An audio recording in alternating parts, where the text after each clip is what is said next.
வணக்கம் நண்பா. Welcome to our channel.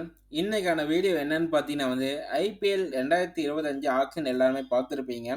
CSK ஆக்ஷன்ல ஃபுல் பிளான எக்ஸிக்யூட் பண்ணிட்டு, ஜாலியா 25 பிளேயர்ஸ சாலிடா எடுத்துட்டு, மீதி 50 லேக்ஸ் கையில வச்சிருக்காங்க. ஜாலியா இருக்காங்க அப்படின்னு சொல்லலாம்.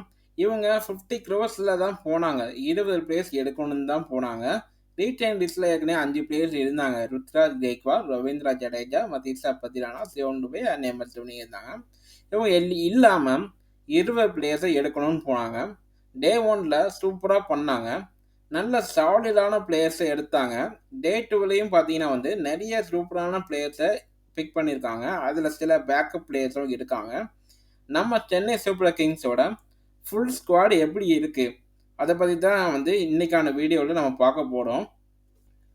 ரைட் லைன் பிளேயர்ஸில் Ruturaj Gaikwad, Ravindra Jadeja, Shivam Dube, Matheesha Pathirana and MS Dhoni. Day ஒன்ல அவங்க எடுத்த பிளேயர்ஸ் பார்த்தீங்கன்னா டெவோன் கான்வே, ராகுல் திரிபாதி, ரச்சின் ரவீந்திரா அண்ட் ரவிச்சந்திரன் அஸ்வின், கலீல் அகமத், நூர் அகமத், விஜய் சங்கர் அப்படின்னு சாலிடான 7 பிளேயர்ஸை பிக் பண்ணியிருக்காங்க. அதுலேயும் நூர் அகமட்டை 10 கோடிக்கு எடுத்தது மாஸ்டர் ஸ்ட்ரோக். ரவிச்சந்திரன் அஸ்வினை 9.5 க்ரோஸ்க்கு எடுத்தது செம்மையான ஒரு பிக்குன்னு சொல்லுவேன். டே டூவில் சாம் கரனை 2.4 க்ரோஸ்க்கு பிக் பண்ணியிருக்காங்க.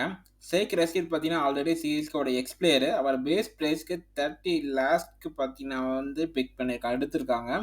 அன்சர் கமாஜ் செம்மையான ஒரு பிளேயரு. 3.5 க்ரோஸ் வேற லெவல் ஒரு பை. ரீசெண்ட் டைம்ஸில் பார்த்தீங்கன்னா 10 விக்கெட் ஒரே இன்னிங்ஸில் ப்ளே பண்ணார். அவர் சிஎஸ்கே எடுத்தது செம்மையான ஒரு குட் பிக் தான். மும்பை இந்தியன்ஸ் பார்த்தீங்கன்னா போட்டி போட்டாங்க. சிஎஸ்கே பார்த்தீங்கன்னா அவரை ஆக்ஷனில் மும்பை இந்தியன்ஸ் எடுக்க விடலை. கண்டிப்பாக இவருக்கு பிளேயிங் லெவலில் சான்ஸ் இருக்குன்னு நம்புகிறேன். முகேஷ் சௌத்ரி திரும்ப 30 லேக்ஸ்க்கு பிக் பண்ணியிருக்காங்க. சூப்பரான ஒரு பை தான். தீபக் உடாவை 1.7 க்ரோஸ்க்கு பிக் பண்ணியிருக்காங்க. நிறைய பேருக்கு இந்த பை மேலே ஒரு சந்தேகம் இருக்குது. தீபக் உடா ஒரு நல்ல பிளே தாங்க. எப்படின்னா பார்த்தீங்கன்னா அஜின்கா ரகானே, சிவம் டுபே, ராபின் உத்தப்பா எப்படி சிஎஸ்கேல சூப்பராக ப்ளே பண்ணாங்களோ அதே மாதிரி தீபக் உடாவும் சிஎஸ்கேல சூப்பராக ஆடுவார். அவரோட பெர்ஃபார்மன்ஸ் பார்த்தீங்கன்னா அந்த லெவலில் இருக்குது. இதுக்கு முன்னாடி லக்னோவில் அவர் ப்ளே பண்ணியிருக்காரு. சூப்பராகவே ப்ளே பண்ணுவாருங்க. வேற லெவல் பை தான் நான் சொல்லுவேன். அதுக்கு அடுத்தபடியாக குர்ஜல்ப்ரீத் சிங் 2.2 க்ரோஸ்க்கு போட்டி போட்டு எடுத்தாங்கன்னு சொல்லணும். தமிழ்நாட்டுக்காக அவரை ப்ளே பண்ணியிருக்காரு. பஞ்சாப்லேருந்து தமிழ்நாட்டுக்கு ரஞ்சி ட்ரோஃபி ஆடி இருக்காங்க. அண்ட் டிஎன்பியிலும் பார்த்தீங்கன்னா ஆடி இருக்காங்கன்னு சொல்லலாம். ஸோ அவரை பிக் பண்ணது சூப்பரான ஒரு பைன்னு நான் சொல்லுவேங்க.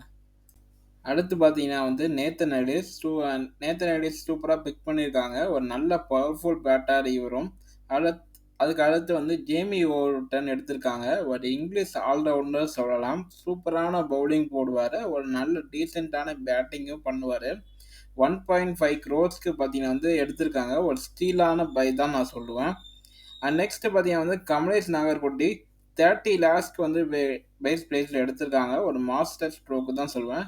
கமலேஷ் கோட்டி பற்றி நீங்கள் நிறைய பேருக்கு தெரியல அப்படின்னா ஒரு 2-3 வருஷத்துக்கு முன்னாடி போய் பாருங்க. என்ன மாதிரி ஒரு பிளேயர் அவருன்னு தெரியும். அதுக்கடுத்து பார்த்தீங்கன்னா ராமகிருஷ்ணா அப்படின்னு ஒரு பிளேயர் பிக் பண்ணியிருக்காங்க. மகாராஷ்டிரா பிளேயரு. ருத்ராஜ் கெய்க்வாட் மகாராஷ்டிரா டீமில் அவர் ப்ளே பண்ணிட்டு இருக்காரு. ஒரு சூப்பரான பவுலிங் போடுவார். பேட்டிங்கும் பண்ணுவார். அதுக்கு அடுத்தபடியாக ஸ்ரேயஸ் கோபால் 30 லேக்ஸ்க்கு பிக் பண்ணியிருக்காங்க. ஒரு நல்ல பை தான் இவரும். தென்னை பிச்சுக்கு நல்லா மேட்ச் ஆவாருன்னு சொல்லலாம். அண்ட் நெக்ஸ்ட் வான்ஸ் படி இவரோட விக்கெட் கீப்பர் பேக்கப்காக பிக் பண்ணியிருக்காங்க. ஒரு டீசெண்டான பேட்ஸ்மேன். அண்ட் நெக்ஸ்ட் பார்த்தீங்கன்னா ஆண்ட்ரை சித்தர் தமிழ்நாட்டு domestic circuit player and team பிளேயரும் கூட இவர். ஒரு சாய் சுதர்சன் எப்படி ஒரு பிளேயரோ அதே மாதிரி ஒரு சூப்பரான பிளேயருங்க இவர். லாஸ்ட் பட் நாட் லீஸ்ட் சாம் கரன், நம்ம சுட்டி குழந்தை 2.4 க்ரோஸ்க்கு பார்த்தீங்கன்னா ஒரு ஸ்டீல் பை தான் நான் சொல்லுவேன். வேற லெவல் சம்பவம் பை சிஎஸ்கே. அவருக்கு சூட் ஆகிற டீம் தான் சிஎஸ்கே. அந்த எந்த ஒரு டவுட்டுமே கிடையாது. அவரை எப்படி யூஸ் பண்ணணும்னு சொல்லிட்டு தலை தோனிக்கு நல்லாவே தெரியும். 2.4 க்ரோஸ்க்கு பார்த்தீங்கன்னா சாம் கரன் ஒரு பவர் ஹிட்டராகவும் பார்த்தீங்கன்னா ப்ளே பண்ணலாம். ஒரு லெஃப்ட் ஆர்ம் ஃபாஸ்ட் பவுலராகவும் ப்ளே பண்ணலாம். எனக்கு பொறுத்த வரைக்கும் ரொம்ப ஹாப்பிப்பா. இந்த பிளேயிங் 11 இந்த ஸ்குவாட் பார்த்தீங்கன்னா 2025 பார்த்தீங்கன்னா எனக்கு ரொம்ப ஹாப்பியாக இருக்குதுன்னு சொல்லலாம். நீங்க என்ன நினைக்கிறீங்க இந்த பைஸ் பத்தி அப்படின்னு கமெண்ட்ல சொல்லுங்க. ஓவரால் பார்த்தீங்கன்னா வந்து ஃபுல் ஸ்குவாட் பார்த்தீங்கன்னா வந்து எல்லாத்துக்குமே பார்த்தீங்கன்னா வந்து தெரிஞ்சிருக்கும். நம்ம அடுத்த வீடியோஸ் பார்த்தீங்கன்னா வந்து 10 டீம்ல உள்ள ஃபுல் ஸ்குவாடு அண்ட் பிளேயிங் 11 எல்லாமே நம்ம பார்ப்போம்.